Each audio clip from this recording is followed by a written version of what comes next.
Good morning, everybody, and thanks for joining today's TAM facilities webinar.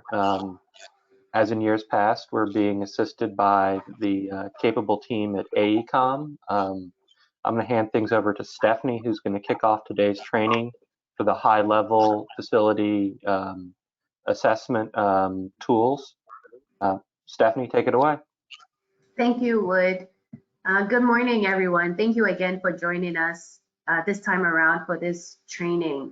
The purpose of this training is to walk you through the process of downloading and using the data collection tool that you'll then need for the facility assessments you're conducting. If you participated in previous years with this approach, you'll see that this year is slightly different to improve our data collection approach, to reduce the amount of errors we have, and also to reduce the burden on you all for having to use the paper forms and scan and transmit them. It avoids having issues with reading the data and reducing the amount of time we need. And so for this year, we are going to use a digital data collection tool for the site assessments for your agencies. If you don't have access for whatever reason to a mobile device, that is a cell phone or a tablet, and you still need the manual data collection forms, that will be made available. I believe it was emailed yesterday along with the instructions for downloading the app. So that is also available, and we'll follow up with the Excel template that you would need to fill in the information and send back to us. Just like with the digital data collection, for those that would need to do the manual data collection, you would also need to take pictures of the assets, especially those with deficiencies. However, because you won't be using the tool, what we ask is that when you transmit the photos, you send them each labeled so that we know what assets they are for or what deficiencies are for, and then zipped up and then emailed. If you're having any issues with transmitting the files, you can reach out and then we can give you some information about how to submit the pictures if there might be issues with sending them by email. But for today, we are going to go straight ahead into the digital data collection tool, which the training will be led by Scott Dunbar. And so if you're on the call, we ask that at this time, if you have not already done so, you kindly, you can take out your mobile device, your tablet or your cell phone, and go ahead and follow the instructions. These were already emailed out to you yesterday, but we have it up on the screen as well. So you can go into your app store and download the app. Also, throughout this training, if you do have a question, since this is supposed to be an interactive training time, we ask that you unmute immediately, and you can raise your hand. The host will unmute you, and then you can ask your question. That way, we can avoid any issues in the field. And so please try to follow along step by step. Do not try to just watch and think you'll remember while you're in the field, because it can get, there might be some questions you would have then. And so we encourage all of you to just follow step by step during this brief training. And if you have any questions, you can just raise your hand and you can be unmuted. So before we start, are there any questions before we begin? And I hand it over to Scott Dunbar. Please feel free to raise your hand and ask any question.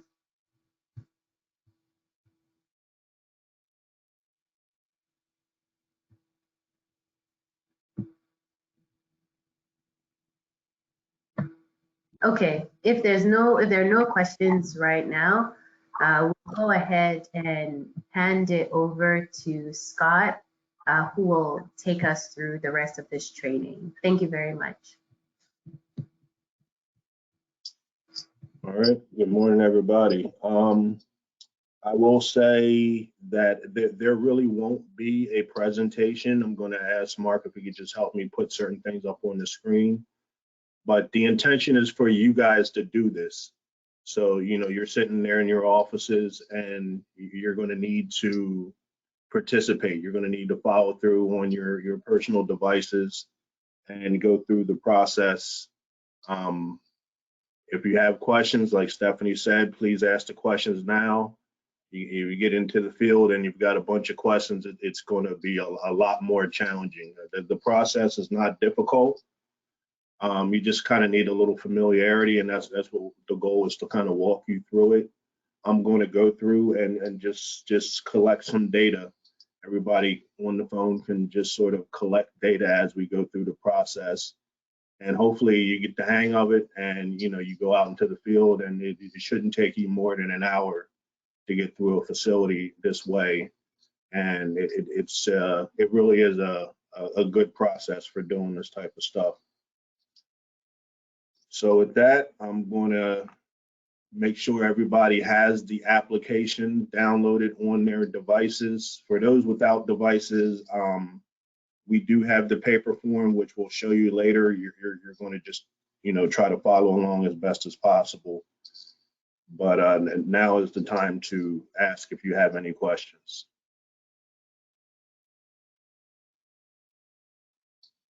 So with that, Mark, if you can scroll down to the QR code, I'm assuming everybody, I don't hear any feedback, so I'm assuming everybody has the application on their devices. You open up the application.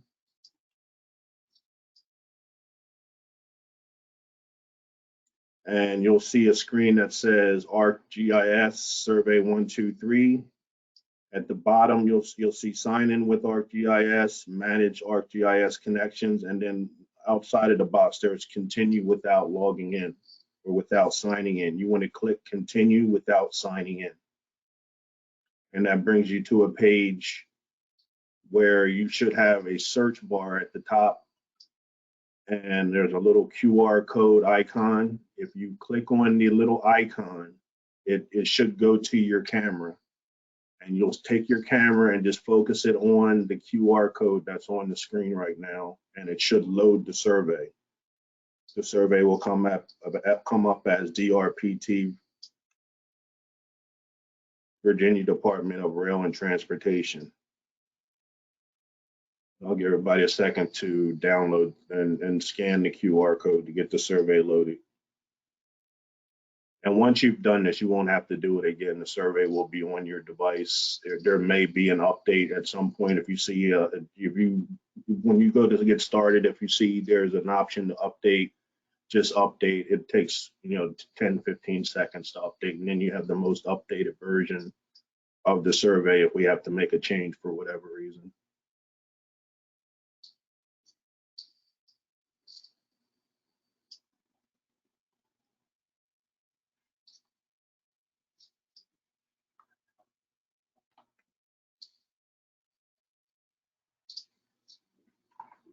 Once you scan that QR code, you'll come to a screen that says plan spend. There'll be a big box that says plan spend at the top, looks like that in blue. You come to the middle of the page, it says facility identification code. You want to press that button where the barcode is, and it goes to your camera again.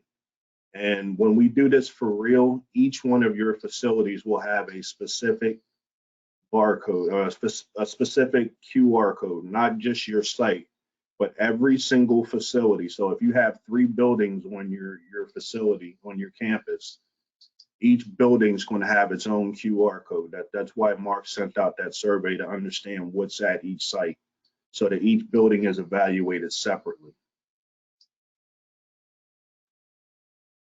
So for this one, we're just using a dummy facility, training facility. So you'll point your camera back at the screen, where the QR code is, and you'll see it populates information. When you do this in real time, it will populate information about your facility. It will have the address, the facility name, and so forth.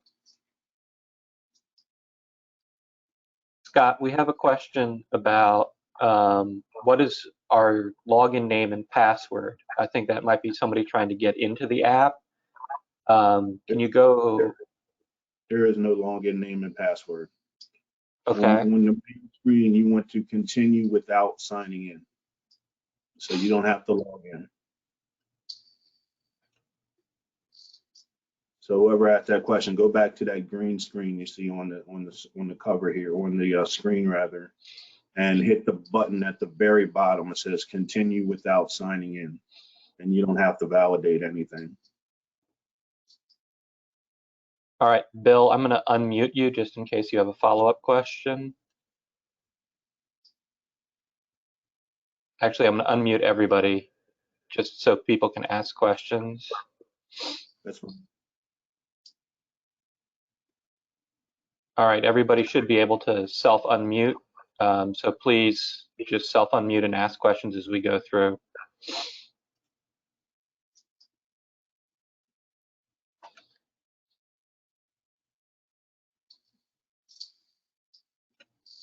Okay, so I'm assuming everybody's here. You scan that barcode. Well, you hit the button for the barcode, and then you scan the training facility QR code. That Mark, can you put the QR code back? There you go. You scan that QR code, and it loads information. For this one, it'll say administrative office. The address will say NA because this is just a test facility. You do need to enter your email address so that we can just track who enters the data. So just put in your work email.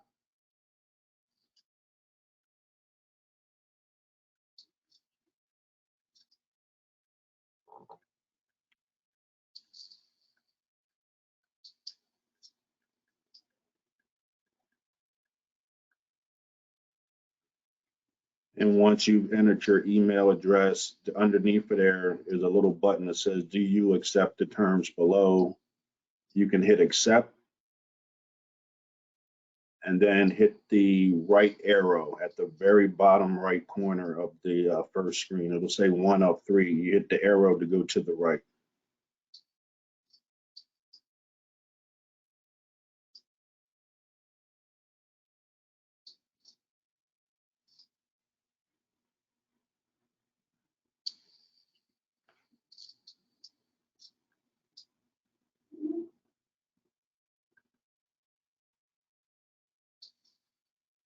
No, I'm not sure what everyone is seeing. Unfortunately, I see the task hazard analysis, which was supposed to have been removed.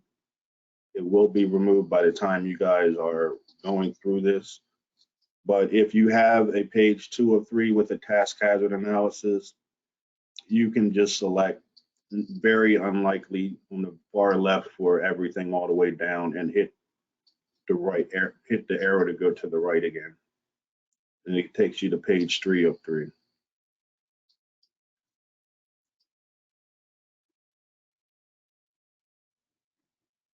Scott, it appears that Mr. Painter is still lost. He's saying he has a totally different screen on his phone. What screen are you seeing? Feel free to unmute yourself.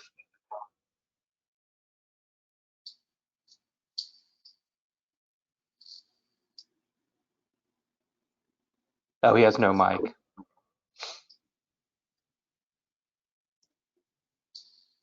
We might need to circle back at the end of the call and see if we can get him sorted out.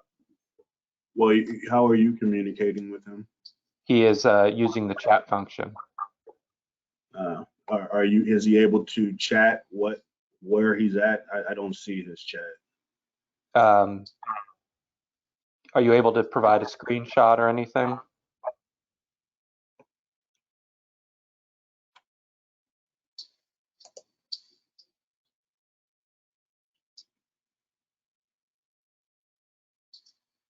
No, he's unable to provide a screenshot.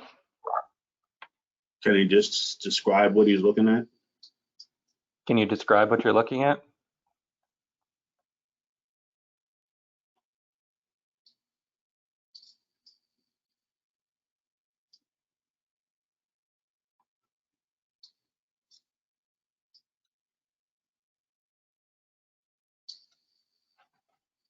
All right, I think we can just advance forward and we'll circle back on those issues. Okay. All right, so when you hit the right arrow, it should take you to page 3 of 3, and this is where you're going to do all of your work.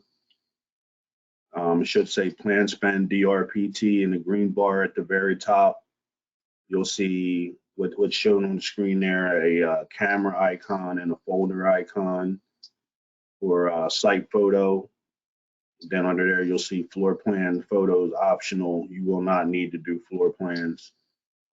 For site photo, you need to hit the camera icon. Everybody should hit the camera icon. It'll go to your camera and just take a random picture for now. Just take a picture of the floor, the ceiling, whatever's available. But you cannot submit your information without that photo being in. And ideally, when you are doing this in the field for real, that photo should be like a money shot of the building, just so we identify that you are collecting information at the building that you think you're collecting information at. So, if you're starting, just take a picture of the front entrance or, the outside kind of overall shot of the building, just to identify this is the building that I am doing my evaluation. And you'll need to do that for every building. Every survey, I should mention, every survey is its own building. So when you finish a build, say you have 4 buildings, you will take that picture, you'll go through the whole process for building 1, and then you'll hit submit, you'll send it, or you'll save it in the outbox, which I'll show you later. And then you scan the QR code for the second building. And you take that photo again, you go through the process, then you go back, scan the QR code for the third building, take the photo, go through the process, and so forth.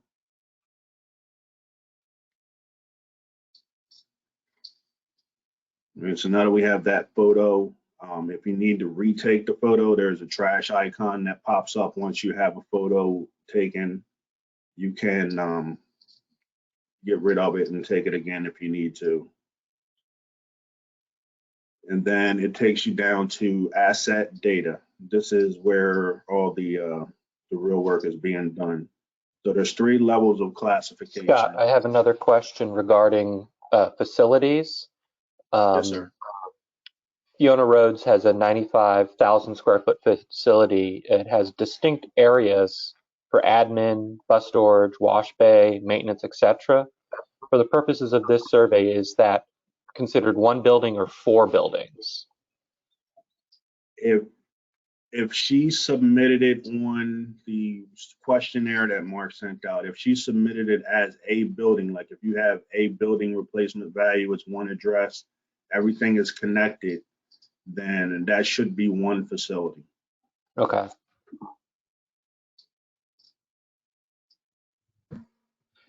But And then another question.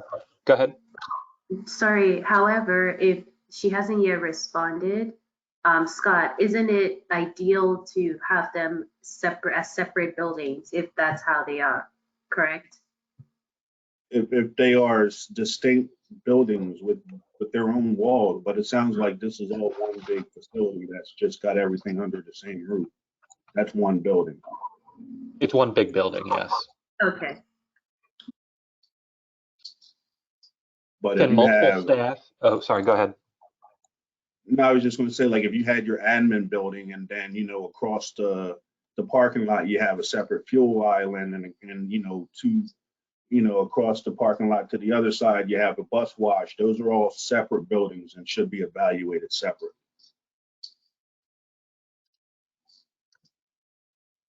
But an admin/maintenance building that has an admin on one side and maintenance on the other side, that is a building. One building. All right, can multiple staff enter conditions, or is the survey limited to one user? Or one device, I guess. It can be multiple people. I would only caution that everybody, number one, follows all the same steps. You know, they're going to have their own survey on their own device with their own pictures and so forth. But I would just caution to, number one, make sure we don't miss anything, like there's no gaps between what the 2 or 3 people are doing, and try not to overlap. So like if you did something and then somebody came back and did the same thing you did, that's not good for us. So we want to make sure that we don't miss anything and then there's no overlap. But other than that, I mean, the data all kind of sorts out, and in the back end, we'll have one big database regardless of who entered the data, as long as we have good data. Okay, and I guess if they were doing the survey on like a tablet, they could, in theory, just have one person start the survey and then just pass the tablet around to the different staff responsible for different areas, and then just have somebody complete the survey at the very end and hit submit, right? It could, but I mean, I know people are protective of their property. So I mean, if you submitted 4 separate surveys, in the end, at the end of the day, we're going to combine it into one survey. Like the data will just combine everything together in a database. But again, just making sure we don't have gaps and we don't have overlap. Okay. And if they did them on separate days or whatever, it really doesn't matter. As long as everything is taken care of, it'll all come together.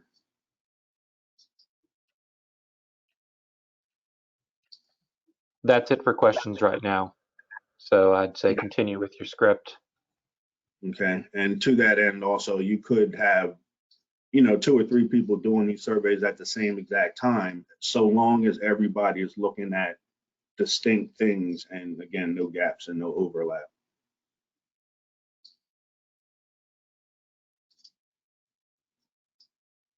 But so then we get to asset data, and this is where you're kind of going to familiarize yourself with the classifications.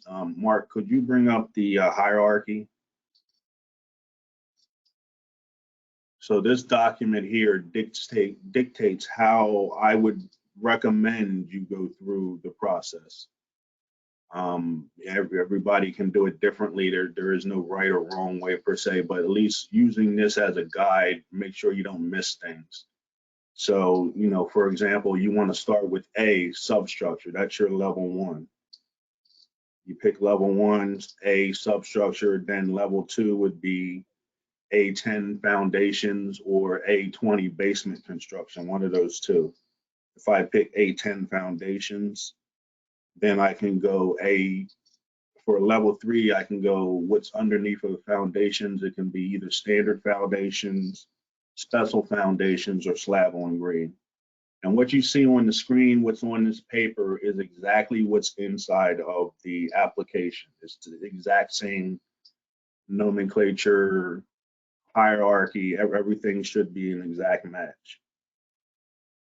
So I select slab on grade. Most buildings are going to have a slab on grade.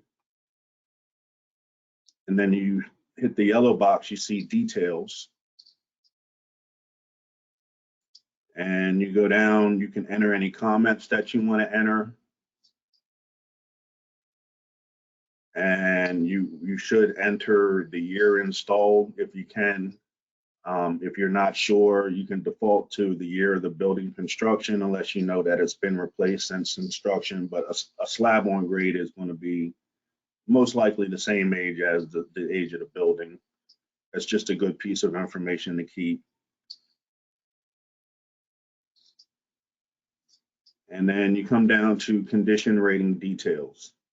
And these are mandatory. This is basically what we're trying to get from you guys. So enter your useful life remaining, basically an estimate of how long you think this system, the slab on grade, for example, has left to, you know, be in service. So, you know, a slab on grade is going to last forever. You can put 50 years or something like that for this particular asset. Then you go down to asset age, and Mark, are you able to pull up the matrix? Yeah. So these details are shown here. So for each box, there are 5 or I guess 6 options that you can enter, shown exactly like you see here on the rating guidance on the screen. Asset age, asset condition, asset performance, and level of maintenance. And you just pick the one that's most appropriate for the asset that you're looking at that time. So I'll just pick asset nearing its midlife. Asset condition, I'll say showing minimal signs of wear. Performance, I'll pick the 4 again. Asset generally meets performance and reliability metrics. And level of maintenance, I'll say no unfunded or deferred maintenance activities. The last thing you want to do is hit the little icon with the pencil at the bottom and let you take a picture of the asset you're looking at. You don't have to, like if you're assessing something that you can't see, like the foundations, for example, maybe you can't see it, but you want to put a rating in for that. You can skip the picture, but otherwise you should try to take a picture. It's just good bookkeeping. And that's it. I don't think we need to do deficiencies. If you want to add a deficiency, it's probably like if you have something like your roof is leaking or the window is broken and you really want to call that to the attention of DRPT, then you can go ahead and add that deficiency and it will show up in the reports and it'll kind of stand out. But otherwise, I don't think we need to do deficiencies. So you would just kind of play it out. If you want to add a deficiency, you would hit the yes button.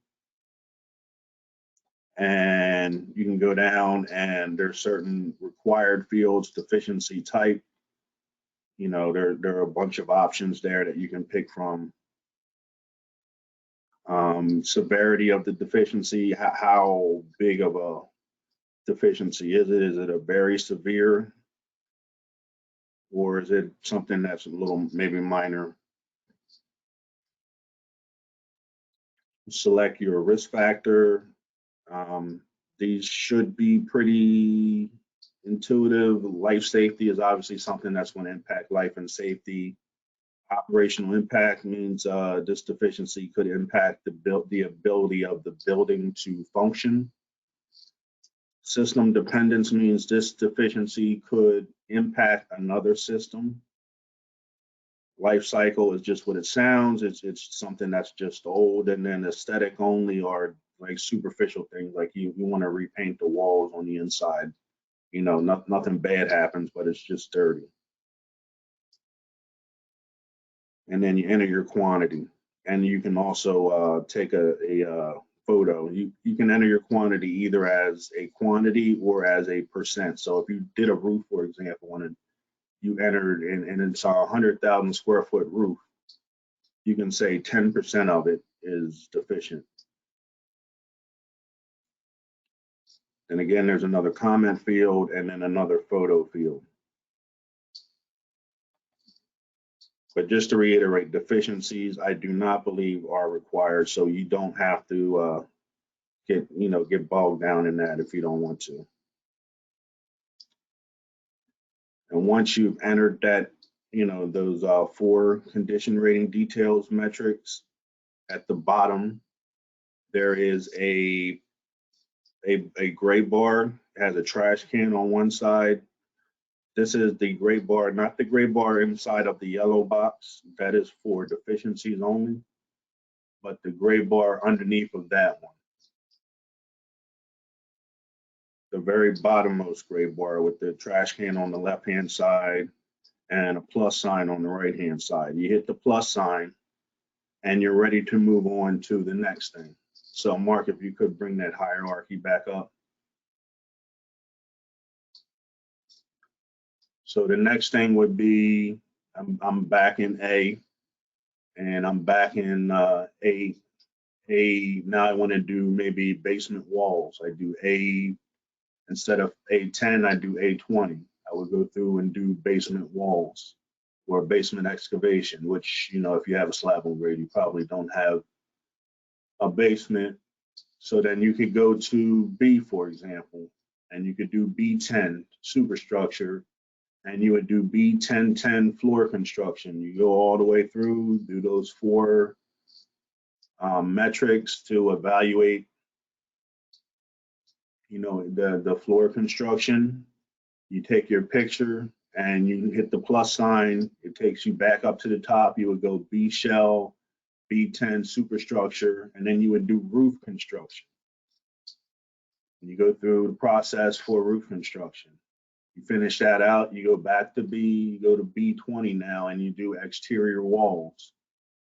You go through that whole process, and then you do exterior windows and then doors, and then you go to B30 and do roofing and so forth. And once you get the hang of it, it goes really quick. Especially like if you're doing exterior, for example, you're gonna be outside the building. You can just take a picture of the walls, run through it, take a picture of the windows, run through it. You don't need multiple pictures. You just need a picture to identify what you're looking at. You probably should take the worst case scenario. Like if you have that broken window, you might as well take a picture of it. Same for the doors. You may not see the roof, so you would have to just evaluate that without a picture. And then you're done with B, and you would go to C, interiors.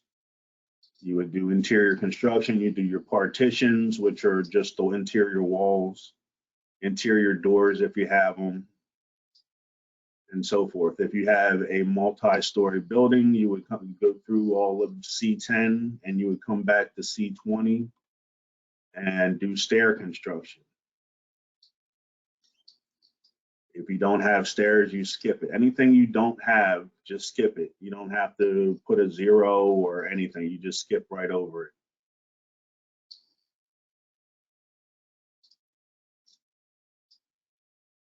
Your C30 would be interior finishes. People with, if your facility has a second or third story and you have an elevator, you would then do D10, which is conveying. Those are your elevators.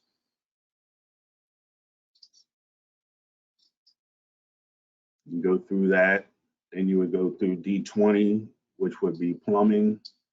You would do your plumbing fixtures, which would be, fixtures at restrooms and kitchen sinks and things like that.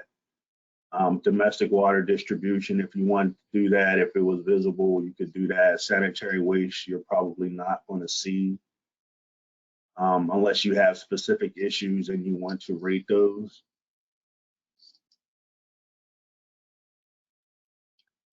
And then D30 is HVAC. That's always, a big one. Every facility is probably going to have some level of HVAC, whether you're heating, cooling. If you're just exhausting, that's still considered HVAC. So, your classification level, you would select D30 HVAC. Level 2 would also be D30. And then energy supply is supplied to the building. You have your heat generating systems, and then your cooling generating systems. Distribution is ductwork and grills and diffusers and things like that.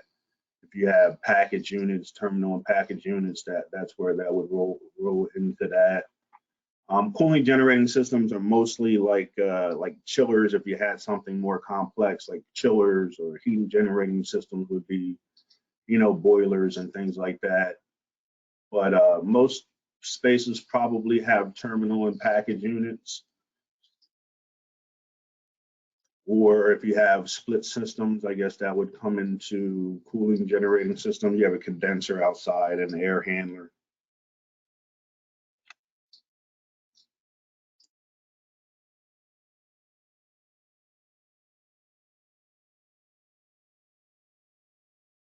Controls and instrumentation, I wouldn't worry too much about that. You're not going to evaluate systems and testing and balancing And then other HVAC systems, I wouldn't even know. I mean, there's a lot of options, but I wouldn't know what each facility would have.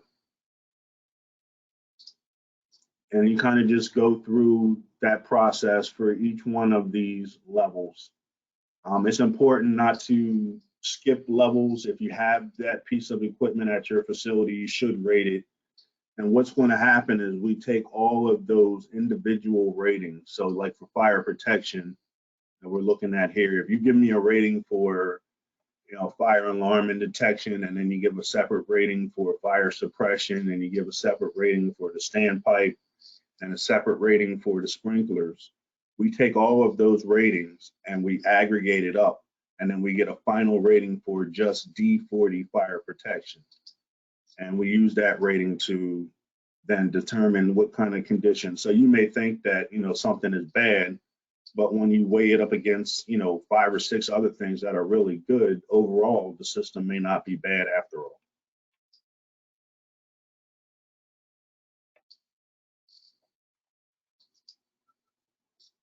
And then ultimately we take the D10 and D20 and D30 and D40 and we mix that with the A, B, C, and all the other categories, and we weight it, and you'll end up with an overall rating for your facility that we tried to make as empirical as possible, instead of just saying, give me a rating for your facility 1 through 5, which is impossible to do, because your roof might be really bad, but everything else might be really good. And how do you weight that, or how do you rate it?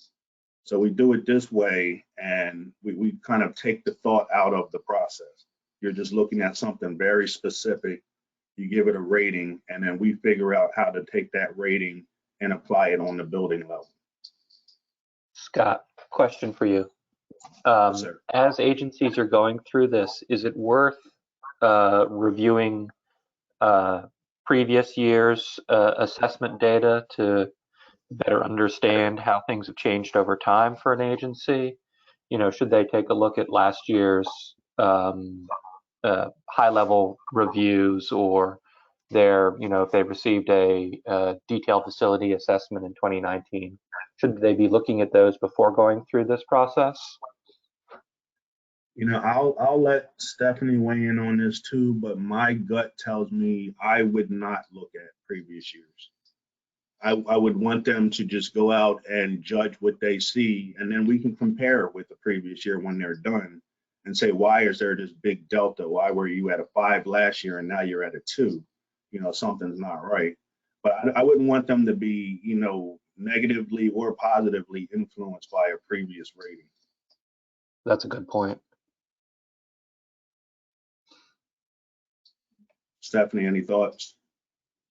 I agree, Scott. I think looking at the previous years might skew your assessment to either make it worse or better, unless you have other thoughts. What do you think? I think that's fine. I mean, you guys are the experts, having done this in Virginia now for the 5th year and in other states. Yeah, we think we can, we on the back end, we can, once we have the ratings, we can do the comparisons and analyses and see the changes. But when as you go out, it's easier to, or I think it's better, more objective if you don't have the bias from the previous year.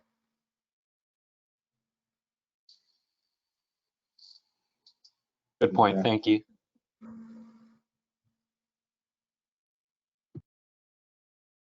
So, I mean, that is in essence the process. It's very repetitive after a while, but like I said, once you get the hang of it, it goes really quick, and kind of the repetitive nature of it is actually a good thing, because it gets very simple and easy to do. And you start to familiarize yourself with everything.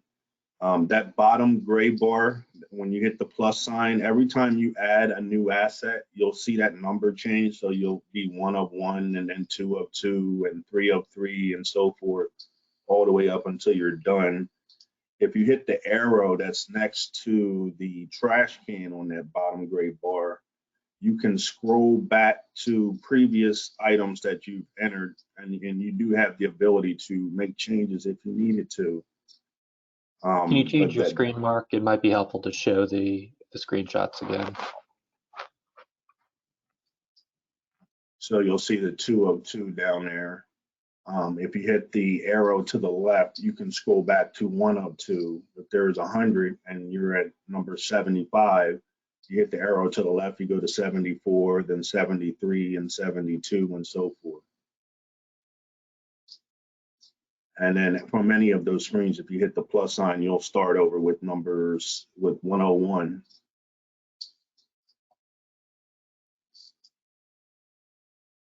Now his screen is showing 3 levels of plus sign. We don't have the middle level. That's for a more detailed assessment that we're not asking you guys to do. So you'll have just the 2, one inside of the deficiency box in the yellow box there, and then one at the bottom, which is mostly what we'll be using, the one at the very bottom.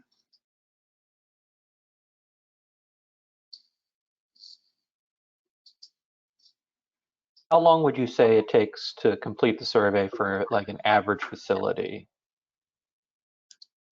I would say, I guess it depends on how well you know your facility.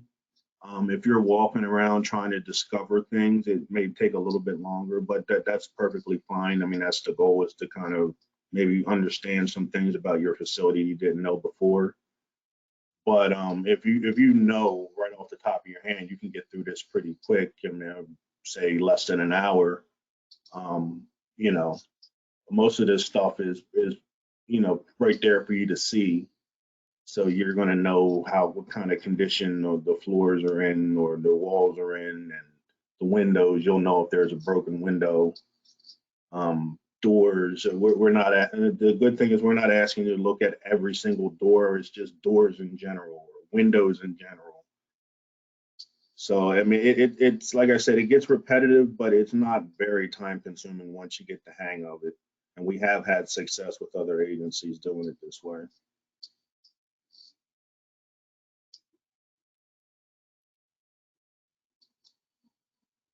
Are there any additional questions from the transit agencies? I don't see any hands raised or questions in the chat.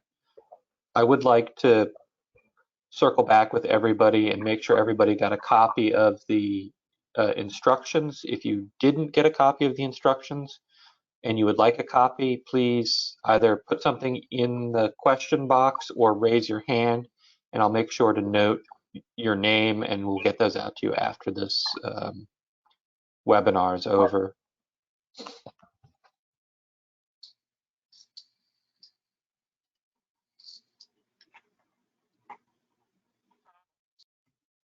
Also, Wood, I had one other thing that I wanted to add.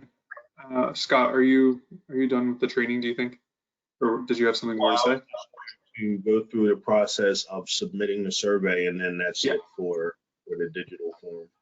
Yeah, go ahead. I'll jump in after. So, once you're completely done, you've gone through A through H, all of the different levels, and you've got everything in your system. You'll see at the bottom in that gray bar, it'll be whatever, 35 of 35. When you're done with that and you don't need to add anything else, instead of hitting the plus sign, you come to the very bottom of the screen where it says 3 of 3 at the bottom, and you'll hit the check mark. And the check mark means you're done. Or even if you need to take a break, you can hit the check mark. But it signifies that you're not going to continue assessing at that time. So once you hit the check mark, there are 3 options for you. You can either send now, you can continue this survey, which means exactly what it sounds like. You can just keep going. You hit the check mark by accident, you continue the survey, you pick up right where you left off, or save in outbox. If you're roaming around outside and you're going from one building to the next, I would say save it in your outbox, and then it just saves it on your device temporarily.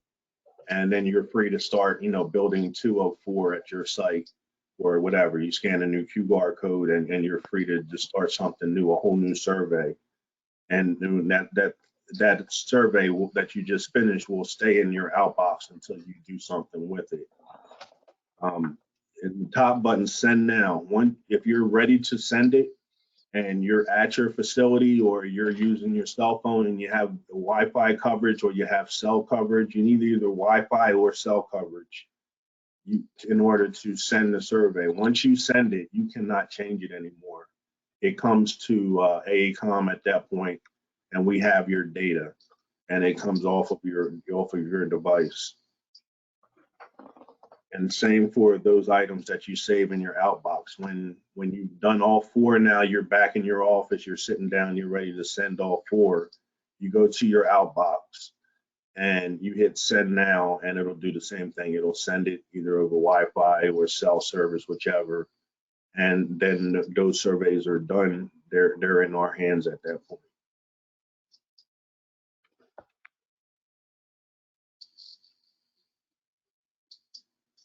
I would say one other thing I've learned over the years doing these is just be very deliberate with your fingers.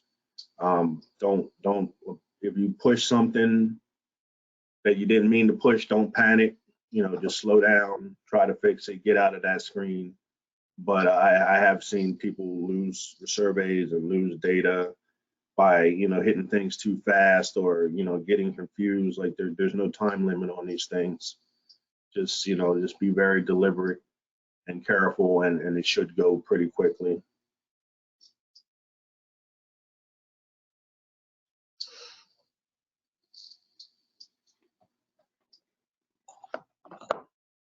And that is the process. If there are questions, now is a good time to ask them. We will try to be available as you're going through your facilities in the field, whenever that is. But there may be some delayed response time. It's much better to try to understand it now, to ask the questions now.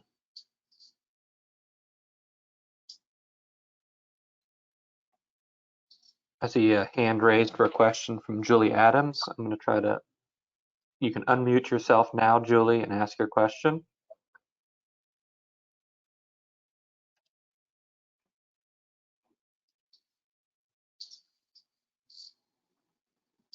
It should be, the mute button should be up at the top of the screen.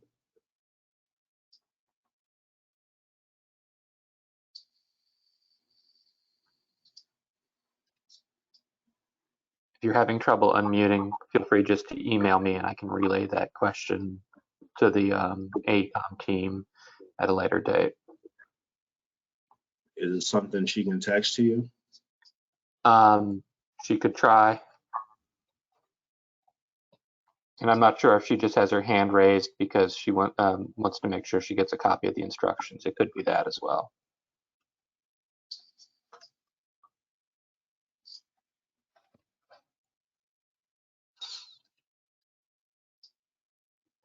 All right, I'm not seeing any other questions or hands raised in chat. Hopefully that's a good thing. Hopefully everybody's paying attention and it all makes sense. If there are specific questions, is it best for folks to reach out to you or Stephanie?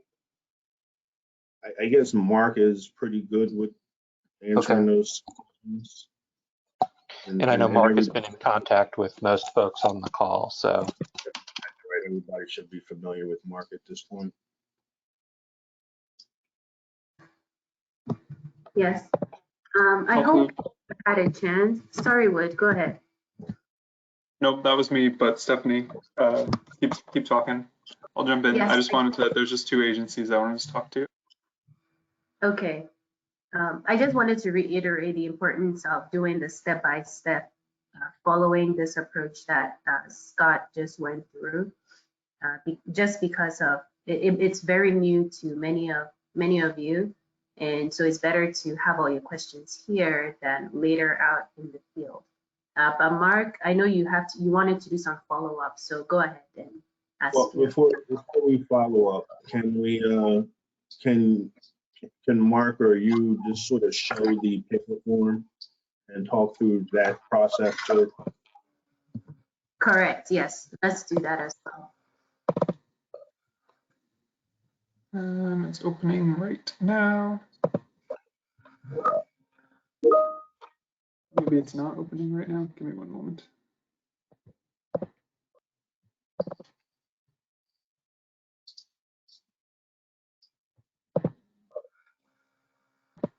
Should be right on that rating scale document. Here we go.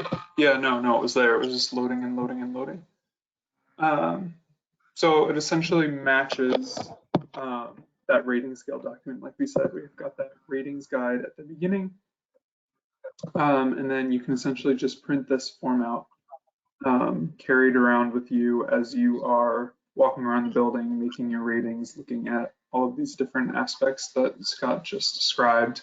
And then the only real difference is that when you get back, you're going to open up this Excel document and you're going to copy in your numbers. So, if you rated it as a 5 for age, the condition was 5, performance was 4, whatever, just make sure that you have these entered in here. And then the other important thing is there's going to be a photo number. So if you just want to label it, this will be photo number 1, and then, you might go and review the floor construction, that would be photo number 2, not in date format. And then just upload your photos off of your device that you took, and then label the file numbers so that we can match up that photo number 1 in the file that you send us is a photo of the standard foundations. And then I guess also with the deficiencies. So we're here in these ratings, and then there's a yes, no column at the very right. Sorry, I know it's kind of small for you guys to see. So you can say there's a deficiency in the roof coverings. So you can say yes here. And then over here on the deficiencies page, you'll go and find roof coverings right here, and you can give a description of it and say, that the shingles are missing and it's covering 200 square foot of roof, and it's photo number 4. So we can go in and say, oh, let's see what the roof looks like, and know that it's photo number 4. And we also have a sample of kind of what that looks like. Yeah, and again, I don't think we have to do deficiencies for this one. So if you don't want to, there's no good reason for you to do it, then we're not going to push the issue on that. But again, it's a good way to highlight something that you want to highlight. Yeah, definitely. And to make a note that, when you if you do use the paper form, it's not that we're going to have it in paper form. Eventually, we do take this and put it into the application. So eventually, everything will be in the application. It just saves us a step if you guys do it as opposed to using the paper form.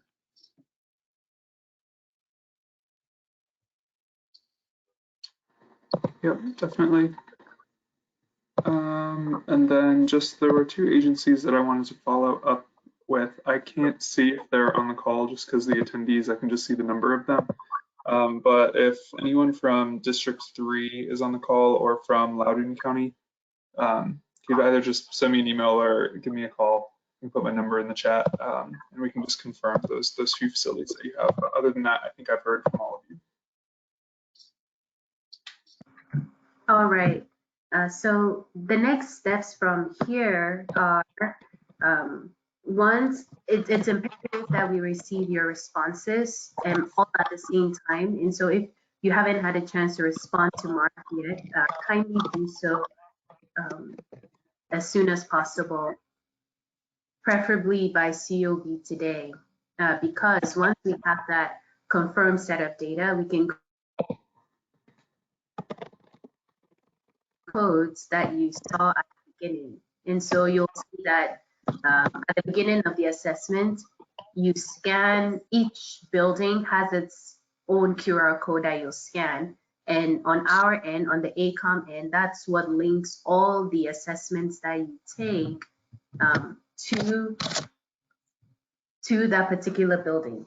And so The earlier we have all of the QR codes set up, the earlier we can begin the assessments. And so working on the schedule that will receive everything by the end of today, we'll be able to send out the QR codes right after. And the schedule for submitting the final assessments for each building that you have on site is the 21st. So that's the end of the week of October 17th. That gives you 3 weeks to complete the surveys and enough time to, if there's any scheduling conflicts, to be able to work around that as well. And so we'd ask that we complete this by the 21st of October. So we'll have 3 full weeks to complete this. If you have any questions, kindly feel free to reach out to any of us. Since you've already been communicating with Mark, feel free to just send him an email and then he'll find the best person to answer your question. Mark's email and phone number is in the chat. You can go ahead and message it. But at this time, everyone should have heard from Mark. Are there any questions? There's a follow-up question about storing the survey in the inbox if it's not getting finished all at once. Scott, do you want to take that? Yes, so if you need to break for lunch or you need to end for the day and pick it up the following day, you can save it into the outbox.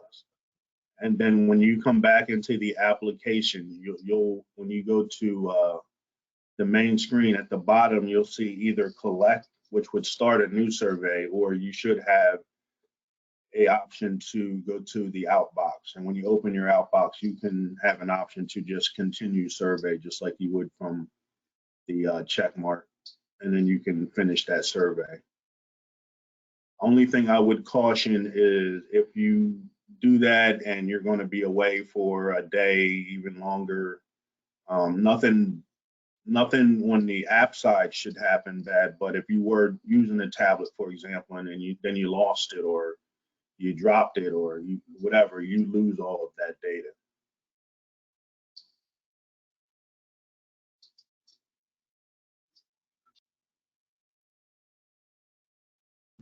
All right, thank you very much, Scott. So I think if there are no other questions, we can end this webinar here. And again, please feel free to reach out, and hopefully we'll start getting some very good data soon. So thank you all very much, and have a good afternoon. Thank you, everybody.